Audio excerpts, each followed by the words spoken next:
Once a year, an ancient festival comes to a small town in southern Ontario where the skirl of the bagpipe is heard everywhere. It honors the old ways and traditions of the Scottish people.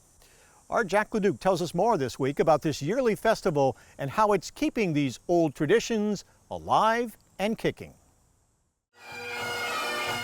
Bagpiping played a heart-pounding, foot-tapping part of everyone here in Maxville, Ontario, Canada. For 2 days, 20,000 people came for the Scottish Glengarry Highland Games, the biggest games outside of Scotland. These musicians are warming up before a mass contingent of 1,200 pipers and drummers who march onto a field of green grass as a tribute to the skirl of the pipers. Well, this area in history is probably one of the first areas that were settled in Ontario and in Canada. 1786, there were two groups that landed here, one in the Cornwall area and one in St. Raffles, just south of here, all from Scotland. And these people developed the area, settled in the area, spread throughout the area. Over 2 days, shoppers will mill through the grounds, visiting sporting events and shopping for their favorite Scottish memorabilia.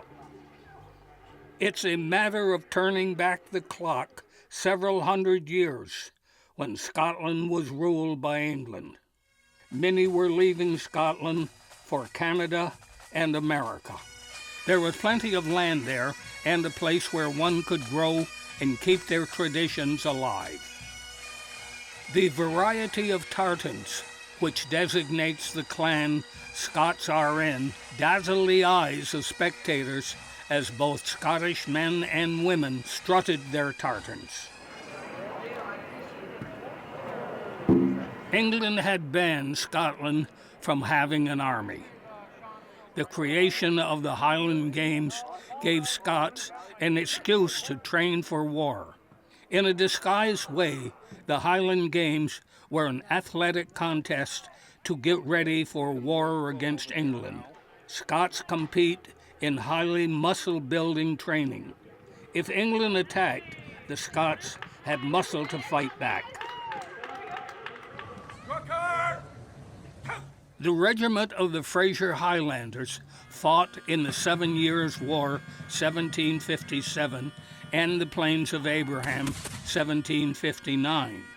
The Frasers' precise drill left the audience intrigued.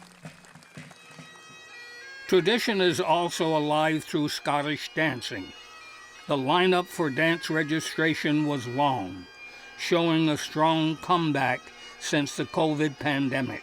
There's actually young ladies and young men as well. So we have both competing. They start at the age of 4. They can begin competing right up to whatever age. And they practice. They take from qualified dance teachers.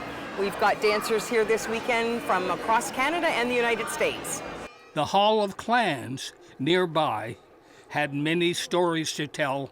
When the kids come to my booth, they've never had a chance to pick up a sword or hang on to a shield. So they come in here, they're all excited, but this is the first time they get to pick up something and hang on to it, and then you explain to them what it is, what it's for, how it was made, like that type of thing. Maxville is the home of the annual Pipe Band Championships. Solo competitions are also held during the games in both piping and drumming. For Mountain Lake Journal, I'm Jack Leduc in Maxville, Ontario, Canada.